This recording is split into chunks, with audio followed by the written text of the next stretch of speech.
નમસ્કાર દર્શક મિત્રો, GTV ગુજરાતી ન્યૂઝમાં આપ સૌનું હાર્દિક સ્વાગત છે અને હવે જોઈશું સમાચારો વિગતવાર। સુરત શહેરમાં આજરોજ મહાવીર જન્મ કલ્યાણના પાવન પ્રસંગે ઠેર ઠેર ભવ્ય ઉજવણી કરવામાં આવી રહી છે। જૈન સમાજમાં આનંદ અને ઉત્સાહનો માહોલ પણ જોવા મળ્યો। આ અવસર પર વાલભરી વધામણી સાથે મીઠા મોદકની લાવણી કરાઈ હતી। શ્રી જૈન શ્વેતાંબર મૂર્તિપૂજક યુવક મહાસંઘ દ્વારા વિશેષ આયોજન કરાયું, જેમાં 1 લાખ લાડુનું વિતરણ કરી લોકોને મોઢું મીઠું કરાયું હતું।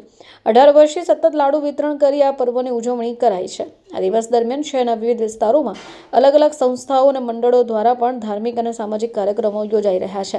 મહાવીર જન્મ કલ્યાણક દિવસ શાંતિ અહિંસાનો સંદેશ આપતો પવિત્ર પર્વ મનાય છે। આ અવસર પર મિડલ ઇસ્ટમાં ચાલતા યુદ્ધમાં પણ શાંતિ સ્થાપિત થાય, અહિંસા જળવાય એવી પ્રાર્થનાઓ કરાઈ હતી।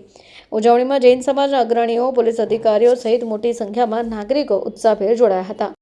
પ્રભુ મહાવીર સ્વામીના જન્મ કલ્યાણક નિમિત્તે આજે સુરત શહેરના અનેક વિવિધ વિસ્તારોની અંદર શ્રી જૈન શ્વેતાંબર મૂર્તિપૂજક યુવક મહાસંઘના માધ્યમથી અહીંયા લાડુ વિતરણ થઈ રહ્યું છે, મોં મીઠું કરાવી રહ્યા છે।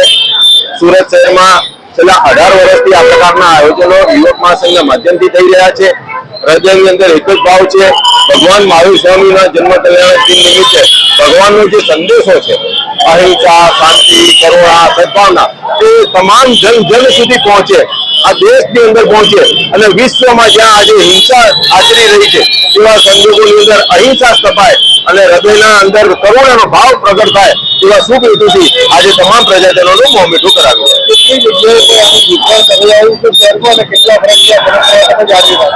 છેલ્લા 18 વર્ષથી આ પરંપરા અમારી ચાલુ છે અને અત્યારે સુરત શહેરમાં 3 જગ્યા પર આ વિતરણ થઈ રહ્યા છે।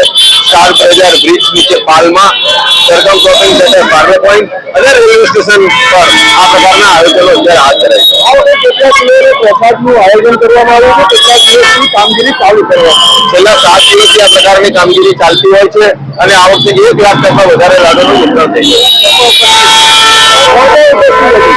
આ શહેરના અનેકવિધ રાજકીય મહાનુભાવો, પોલીસ અધિકારીઓ અને આ ક્ષેત્રની અંદર સંકળાયેલા તમામ વ્યક્તિઓ અને જૈન સમાજના શ્રેષ્ઠીઓ પણ આજે ઉપસ્થિત રહીને આ લાડુ વિતરણના આયોજનમાં જોડાયા।